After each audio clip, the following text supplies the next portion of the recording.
মনে আছে 2025 সালের নভেম্বরে দিল্লির রেড ফোর্টের কাছে একটা গাড়িতে ভয়াবহ ব্লাস্ট হয়। সেই ঘটনার এবার এক অভিযুক্ত বেলের জন্য আবেদন করেছে দিল্লির হাইকোর্টে, কিন্তু দিল্লির হাইকোর্ট তা খারিজ করে দেয়। ঘটনা একটু মনে করে দিই, 2025 সালের 10ই নভেম্বর সন্ধ্যার সময় রেড ফোর্টের কাছে একটি হুন্ডাই i20 গাড়িতে বিস্ফোরণ হয়। ঘটনায় 15 জনের মৃত্যু হয়েছিল এবং আরও অনেকজন আহত হয়। আর সেই মামলায় এনআইএ জাসির বিলাল ওয়ানি নামে ওরফে দানিশকে গ্রেপ্তার করে।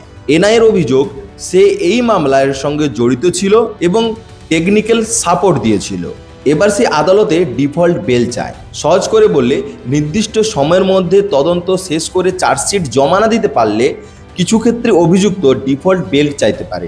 সেই অভিযুক্তর দাবি ছিল গ্রেপ্তারের পর 90 দিন পেরিয়ে গেছে, তাই তার বেল পাওয়া উচিত। কিন্তু দিল্লির হাইকোর্ট বলেছে এই মামলায় তদন্তের সময়সীমা 180 দিন পর্যন্ত বাড়ানো যেতে পারে, তাই শুধুমাত্র 90 দিন পার হয়ে গেছে বললেই যে সে শুধু বেল পেয়ে যাবে তা মোটেই না।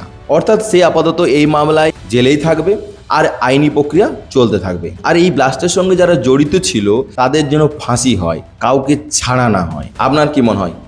অবশ্যই কমেন্ট সেকশনে জানাবেন।